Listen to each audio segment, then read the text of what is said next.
Hey Mudhen fans, Natso's back with you for another tutorial for the F-15E Strike Eagle by Razban. Today we're going to dive into the much awaited and long anticipated air-to-ground radar. There's a lot to talk about, so I'm going to break it up into at least a couple different parts, maybe more, depending on how this goes. But we're going to start off with the radar basics for the air-to-ground and concentrate on the real beam map and ground moving target modes of the radar. And then later on we'll get into the high resolution mapping, both the PPI mode, which was never used. They eventually took it out of the radar, and then the one that everybody's going to want to use and everybody is going to talk about is the high resolution patch maps, or the true traditional SAR radar that the Mudhen has. Anyway, let me dive in. Let me zoom in here so we can take a good close look at the radar. So you can see right now, notice if you remember from previous lessons, I'm not in command of the air-to-ground radar. If I jump into the front seat, notice the pilot's got command of the air-to-air radar, so I'm going to steal this away from him. So the way I do that, the HOTAS in the rear seat is coolie on the hand controller on that side. So in this case, it would be the right hand controller because this is on the right MPD display. So it's coolie in the direction of the screen wants to take command. What you're going to see, because the front seat's got command of the air radar, I'm going to have to do a double take command and take command of it. So the first time I do it, you'll see the radar is in use that says, hey dummy, don't take this away from me, I'm actually using it. But if I go, hey, I really want to take it, screw you, I can do a double command. Notice that that warning goes away after about 5 seconds. So if I go coolie in that direction again, the direction of the screen, and then I do it a double time, notice it then gives me command of the radar, and it steals that away from the front seat air-to-air radar. And he knows that, one, he's got air-to-ground radar is in use, and he's got the little dash cursors and then no bars here in the center. So I'm going to keep command of the air-to-ground radar for the rest of the time. So let's do a quick tour around the bezel of the radar screen. So we'll start up here in the upper left corner. So you see azimuth and range. That's azimuth and range to the cursor itself. So you can see as I move the cursor around, it changes azimuth and range. I go out and in, so to speak. And then the altitude coverage is the coverage of the radar antenna in relation to the ground. So notice I'm looking minus 1,000 feet to plus 5,000. Really, we never looked at this number. What we really cared about was the elevation angles versus the altitude the coverage. This is kind of pointless. Nobody ever really looked at it. Continuing around the left side, so at PB2, this is a declutter button. So if I want to get rid of a lot of the goo on the screen, I can make that go away. Hit declutter, and it takes away all the steer points, and it leaves all the stuff that's important. But we usually left it cluttered because the steer points were important. Here at PB3, this is your gain control. So it says GC3. So there's 4 different preset gain controls, so 0, 1, 2, and 3, and it defaults to gain 3. So what it is gain 3 is your highest gain setting. You can see all the returns are really bright. Then as I gain the radar down, you can see those displays, or those gain from the radar will actually start getting dimmer as you go. So it has nothing to do with the brightness of the scope itself, it's the actual gain of the returns as you go down. So there's the lowest gain setting. You can just start barely making out stuff. Lower gain settings are really useful. So let's say I've got a really bright target and I want to make it stand out from all the other stuff, and I know it's going to get a good return.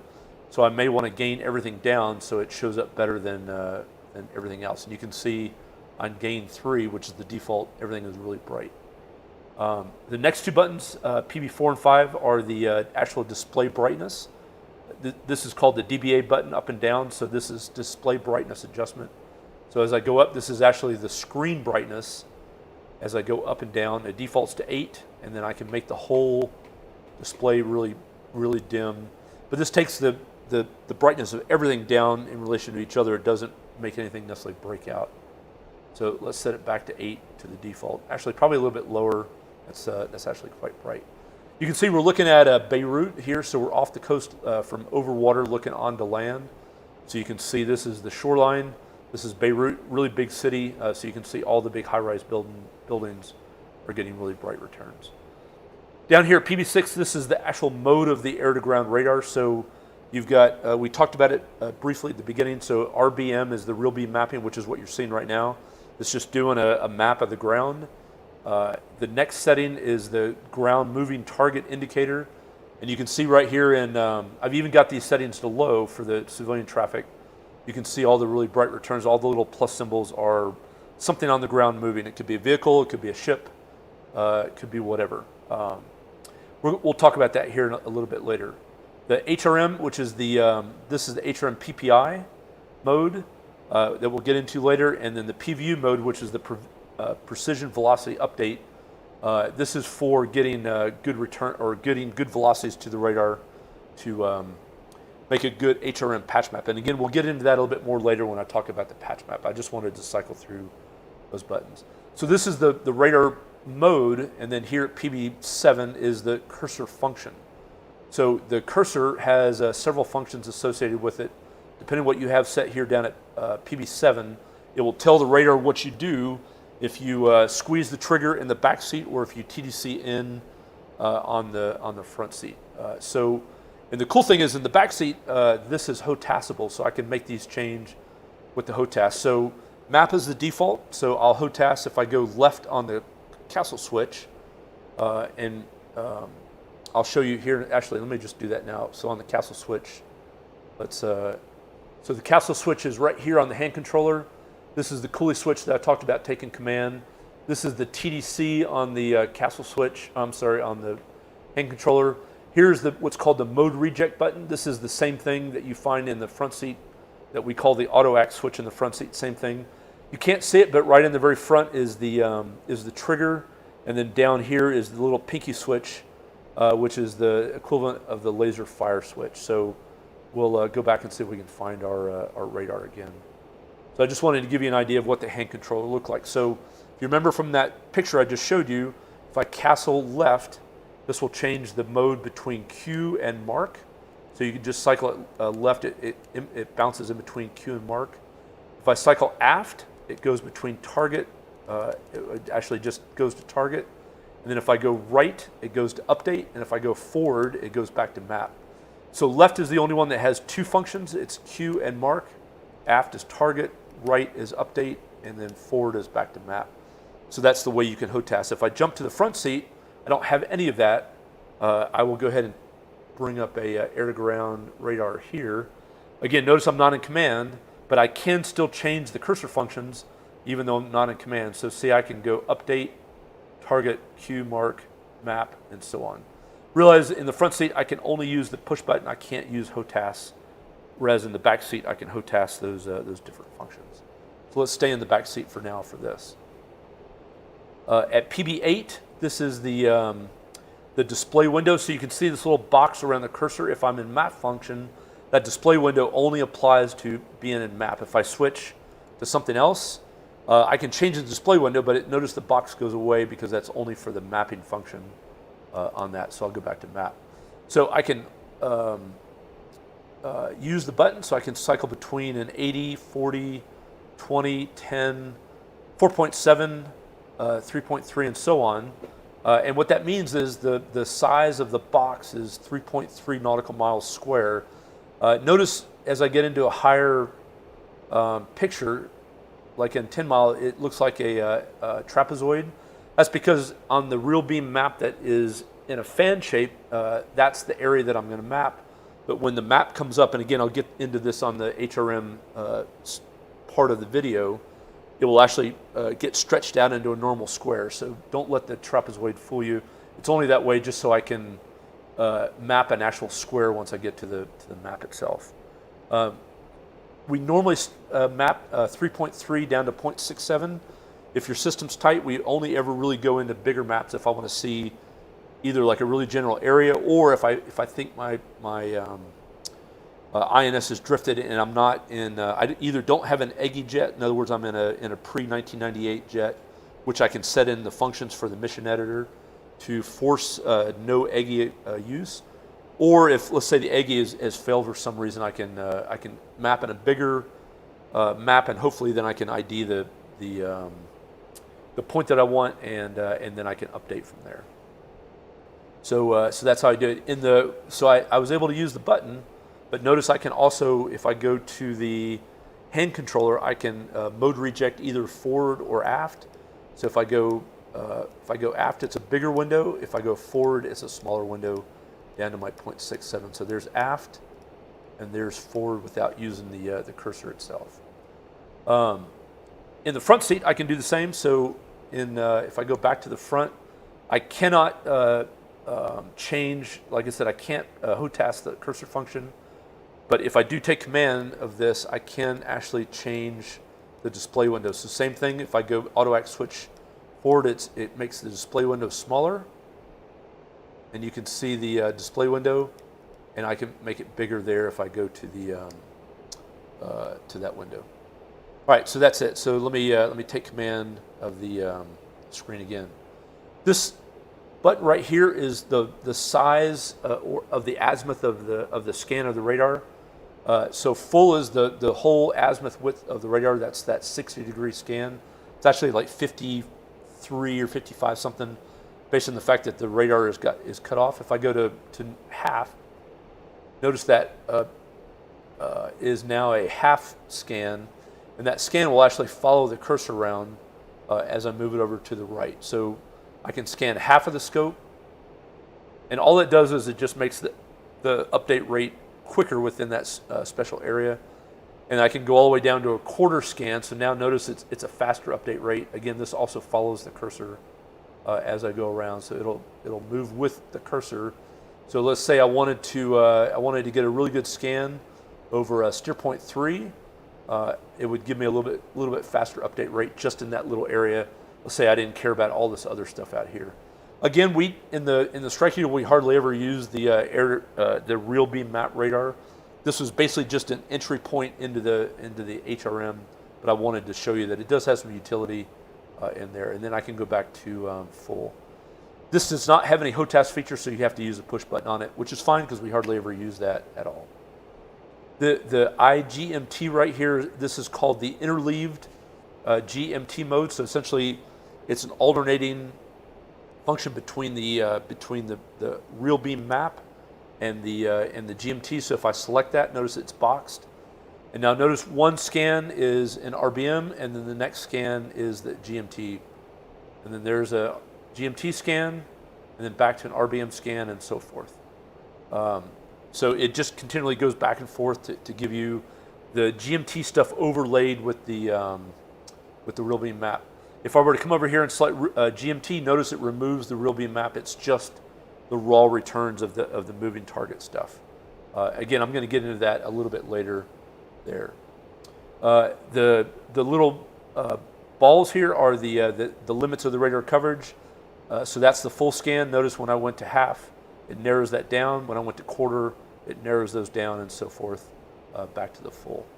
The time here is the time it takes to construct a HRM map based on wherever the cursor is. So notice as I get closer and closer to the center, it takes more and more time to build the map because it's not efficient close to the nose. I can't take SAR images near the nose. And eventually, when I get to a certain angle within plus or minus 8 degrees of the nose, I get the little X out over the box, which means I'm not able to map in that area. If I go out to the edges of the scope, notice the time gets smaller because the further I am out to the edges, the radar has a higher movement across the ground because of the angle, and it allows me to construct a map in a lot less time. Same thing in range. So if I keep the azimuth constant and I move out in range, notice the time gets longer because it's just a processing function within the radar. The further out that map is, the slower it is to make, and then the closer I get at the same rough azimuth, notice it takes less time. For certain size maps, I have limits to how far out I can go. So let's say I'm going to take a small 0.67 map. As I get out beyond about, at about 50 miles or so, notice as I get out here, that should go to an X as I get further out in range. Let me go out one range as I go. I'll show you that here in a second. Actually, let me bounce out. So notice I'm on 0.67. So this is my 40-mile range. So as I get out past about 40 miles, notice it's got an X that goes through the box, and so forth. So I don't remember the exact ranges for each, but as the map gets bigger, I can take those maps out at further range before I become limited. So this one is going to be 3.3 is probably all the way out to just inside of 80 miles, right there. Okay, so that's the map stuff. The symbols on the map are the steer points. I think you saw in the very beginning a TSD map, so you can see there's steer point 1, 2 is the target, 3 is a steer point, 4 is a steer point, 5 is a steer point, and then the base point where the aircraft spawned. So you can see that corresponds to the radar in that little semicircle as it goes out there. So the radar will show the nearest 5 points that are within the radar field of view. Notice 5 is off the scope out here. It's not being displayed. The M button here is the menu to get into all the other selections. So I'll go back to air-to-ground radar. Record button, this is just recording the screen. I think the radar chicken god has some stuff up his sleeve to be able to record individual screens, but I'll let him talk about that later. And then this is the scale of the scope. So you can change the scale of the scope by going all the way out to 160, 80 miles, 20 miles, 10 miles, and then 4.7 is the minimum scale for the real beam map. So you can see even out to 160, I can start getting returns further out. It's not very useful in an RBM, but it just gives you a very general idea of the terrain out ahead. So let's keep it in 40. Up here at PB11, I'm sorry, PB, what would that be, 16 is switching between what's called IPVU, which is an interleaved INS PVU, which is that precision velocity update. This means that you're going along and intermittently on its own, it's just going to go into a PVU unannounced, and it's going to completely screw you up if you're in the middle of something. So we never selected that. That was a pretty much dumb thing to use. Mission nav just means when I go into PVU, it's going to do a mission nav unless I specifically select INS. And then steer point, this is the dreaded PB-17. This is how I select the map or cursor function to do something based on the steer point that I have selected. So SP just means it's an unaffiliated point. Don't know why they called it SP. I find it really confusing being called SP, but that's what they designed. But I can then type in or cycle through. If I cycle that, I can cycle through latching the cursor to each individual steer point. So if I bounce it, there's steer point 2 points, so that's a target. There's steer point 3, steer point 4. And then if I keep cycling it, it then latches right back to the center of the range arc. And it will do that depending on whatever the center is. Notice it always stays right at the center. Another cool feature is if I want to latch it to the steer point that's out of view, I can go down to the upfront controller and then type in that point, and it will latch it right to the very top. And then once I turn to put that steer point in view, it'll auto latch it to that point. But I'm not going to do that for this because I don't want to have to go find the steer point. So notice I can cycle that with the push button. I can also do the same with the HOTAS. And the HOTAS in the rear seat is castle down or press. So if I castle down, notice it goes steer point 1, 2, let me zoom out on the screen so you can go, there's 3, 4, and again, I'm just castle in. If I switch to the front seat, I can do the same with if I take command, I can do that with the coolie up. Just like with quick step and air-to-air radar, I can coolie up to have it bounce between those steer points, right? So there's some cool HOTAS there as well. The reason why PB-17 is so important is because if I want to take a map of the target, so I'll go ahead and castle in to get it over the target, but realize the target is too close to my nose, which is why I have the box. And if I want to do something else, if I want to do a cue to that point, I can do that, and notice it's going to cue to that point of the ground, and it's going to cue the target pod over to steer point 2. So let's go ahead and do that. I'll show you what that looks like when I cue that over. So notice there's nothing really in that field of view. Let me zoom back in and see if that makes a little bit more sense. I'll zoom back in. You can see there's some bright returns under the cursor. Those are two Russian ships that are anchored in the harbor there at Beirut. You've got the aircraft carrier and the Moskva, which is kind of fantasy since it's at the bottom of the Black Sea right now. But I put it in there just for fun, just to maybe have fun blowing it up again. But if I want to cue over to that point, to that big blob, I can do that. So let's go ahead and so to do the cursor function, whatever the cursor is under the PB7 in the rear seat, it's full action in on the trigger. So you can see if I go castle in to that, I can full action in on the trigger, and then notice that's going to cue the target pod over kind of to where the cursor is. Notice it's not very precise. So if I want it to take command, let me bounce to the front seat. Be a little bit easier to take command of that. And then if I want, I can zoom in and zoom in on that spot. So you can see that, and then I'll go back to the rear seat for that. So there's a little bit of utility for the RBM, but not really. Normally I would do this cue or target function in the HRM patch map because it's a lot more accurate. If I were trying to find a building here in the city, there's no way that I could be able to use RBM to be able to do that. But since I've got the two big bright blobs out there, I can do that. So let me go ahead and cue over to aft target. So if I want to make this a target designation, notice I would go full action in on the trigger, and then it designated it, and it also shows the pattern steering line is there on the target. If I wanted to change that pattern steering line, I go aft on the mode reject switch. Notice it now puts a little cursor at the or a little arrow at the top of that, and I can use the TDC to slew that around. So if I wanted my run-in heading to say be 020, again I'm just using the TDC on the hand controller to zoom that around, and I've got this is my desired run-in heading in mag. So let's say I wanted that run-in heading to be 024 or whatever the case may be, and then once I have it where I want it, then I designate again. So I go full action on the trigger, and then once it has a little lollipop at the top, it will then lock it in, and then now any subsequent, now the cursor is now able to be used to move the cursor around. But before that, if I go aft and the little arrow, the cursor's locked out, and now the pattern steering line is tied to the TDC.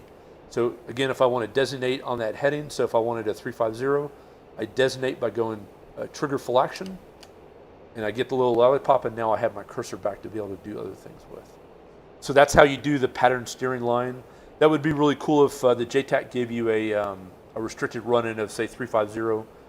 You can then use a pattern steering line to set your heading, your run-in heading in the HUD for the ASL. Okay, a couple of the final things I want to talk about with the RBM is the radar antenna elevation. So before I do that, let's clean the scope up a little bit. Let's turn the gain down a touch just so it's not quite so bright, and then we'll turn some of the brightness down.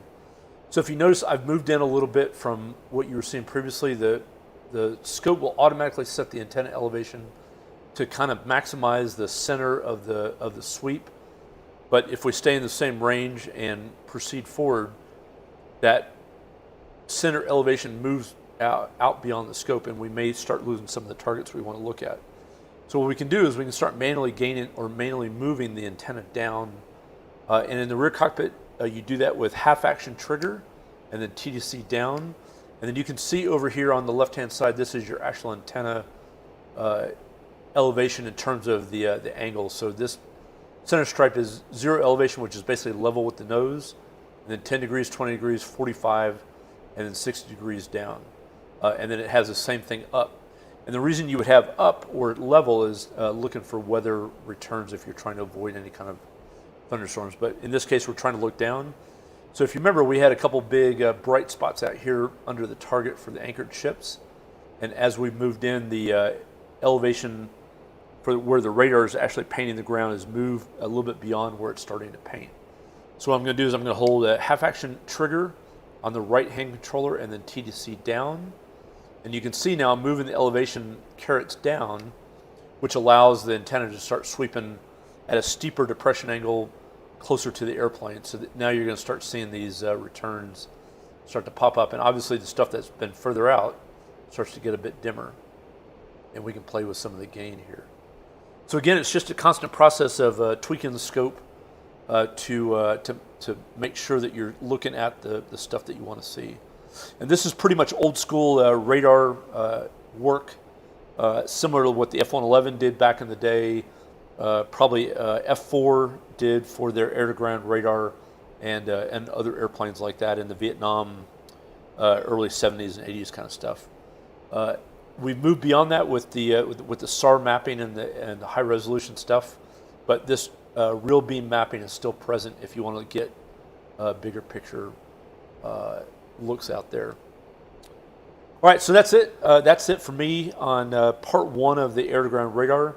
Next up, we're going to talk about the ground moving target, so I'll leave you guys here. This is me, Not So Out. I'll talk to you soon.